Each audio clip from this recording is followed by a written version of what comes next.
नाम का 1.25 घंटा जप करता हूँ और आपका सत्संग सुनता हूँ इस इच्छा से कि मेरा एक दिव्य एवं शाश्वत लोक में चक्रवर्ती सम्राट की तरह मेरा जीवन हो और हजारों लाखों सुंदर मेरी रानियां हो। क्या भगवान नाम से ये संभव है?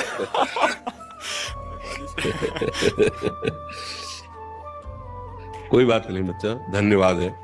आप मेरे प्रभु से तो जुड़े ना, वो कर तुम अकर तुम अन्यथा कर तुम सर्व समर्थ है। देखो, आपको हम अंदर से बता दें, आज भी जो पत्नी पुत्र परिवार आदि के रूप में वो श्री कृष्ण ही है, पक्का समझ लेना। उनके सिवा किसी की सत्ता नहीं। वही जब अंतर ध्यान हो जाते तो हम लोग शरीरों से प्यार नहीं करते। यदि आप ऐसा मानोगे तो अपने आप को हजारों रानियों के रूप में प्रस्तुत करके आपके हृदय में बैठ के स्वयं भोक्ता और स्वयं कर्ता बन करके वो अपने आप से अपने आप में खेलते हैं। आप करो, आराधना करो, और तो अगर वो चाहेंगे तो आपकी इस आकांक्षा को पूर्ण करेंगे, नहीं आकांक्षा को गायब कर देंगे।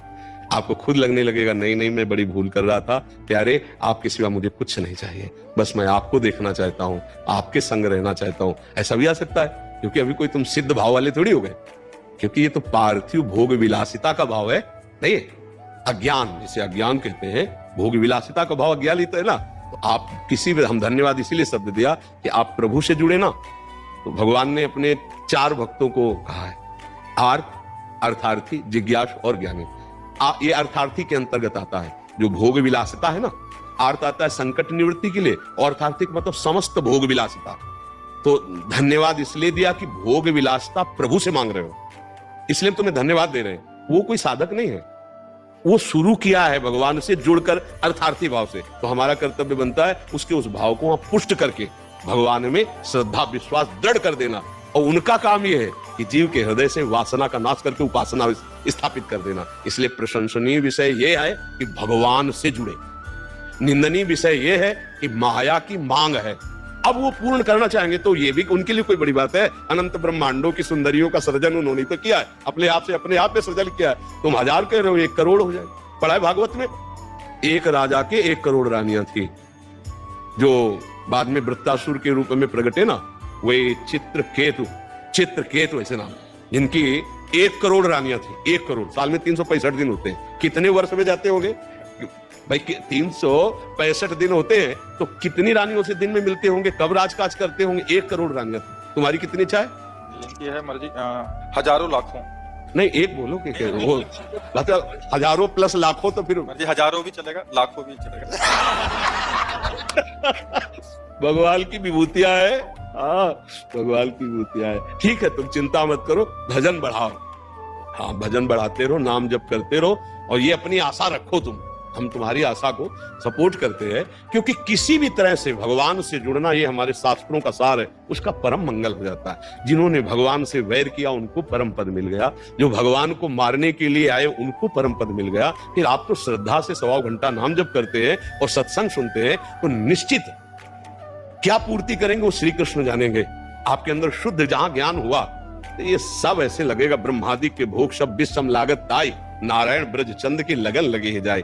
जो तुम मांग रहे हो ये किसी के पास बहुत होता है, और जब भगवान का रंग चढ़ता है तो ये सब बमन के समान त्याग के चल दिए। पूज्य श्री रूप जी, पूज्य श्री सनातन जी, ये एक तरह से राजमंत्री नहीं, राजा ही थे। इन्हीं के अनुशासन में, इन्हीं के आदेश उपदेश से सब काम चलते थे। सारा वैभव त्याग करके भारी कष्ट सहते हुए श्री कृष्ण प्रेम की जो रहनी दिखाई वृंदावन में, अद्भुत रहनी।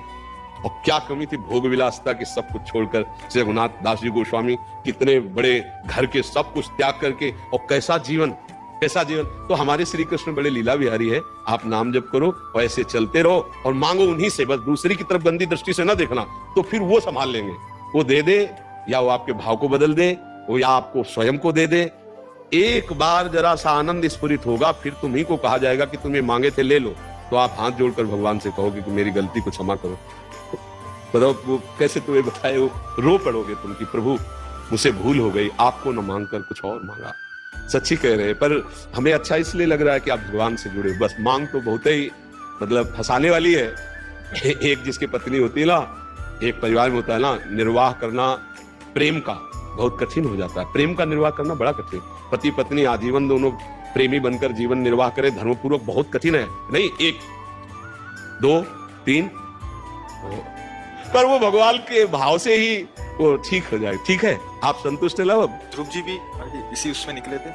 ध्रुव जी ने चाह की थी अटल पदवी, तो सुनीति मैया ने जो उनको परिपक्व किया था, तो सुरुचि मैया जो थी वो उनके लिए रुचि के खिलाफ हो गया कि सिंहासन में गोदी में बैठना चाहते, तो उन्होंने कहा जाओ नारायण का भजन करो, फिर मेरे गर्भ से पैदा हो तभी सिंहासन में। बस उनको क्षत्रिय राजकुमार लगा कि मैं तप के द्वारा वो पद प्राप्त करूंगा जो मेरे पिता और पितामह को भी नहीं प्राप्त है। तो 6 महीने में करके दिखा दिया। गुरु नारद जी, मंत्र नारद जी के द्वारा दिया हुआ, ऐसा भयानक कष्ट सहते हुए 6 महीने में भगवत साक्षात्कार किया। आज भी अटल पदवी में, पर उनको बहुत जलन हुई। बाद में जब भगवान ने वरदान में तथास्तु कहा और भगवान की रूप माधुरी देखी तो उनको हृदय में आग लग गई कि ऐसे भगवान की सेवा न मांगकर, इनका सानिध्य हम ना मांग, हमने अटल पदवी मांगी, इसका मतलब साधुओं का संग नहीं हुआ। इसलिए मेरी बुद्धि इस बात में, अगर प्रेमी जनों का संग होता हुआ तो भगवान का आज मैं सानिध्य मांगता, उनकी सेवा मांगता। धन्य है जो भगवान को मांग लिया। देखो, अगर 1 लाख स्त्रियां मिल जाए तो कितने दिन रहेगी ये शरीर, कितने दिन रहेगा? ये केवल मन की तरंग उठी है। मन है ना, तरंगे लाखों हो सकती है, तो लाखों तरंगे हैं, भगवान के भजन के प्रभाव से शांत हो जाएंगे और वो पूर्ण भी कर सकते हैं। बड़े खिलाड़ी हैं, उनके लिए कुछ नहीं है भाई, कुछ नहीं है। पलक झपकते ही अनंत ब्रह्मांडों का सृजन कर दिया। किसी कारीगर की जरूरत पड़ी है क्या? ऐसे भ्रकुटी विलास सृष्टि लय, उनके लिए 1 लाख 2 लाख हजार। महाराज जी,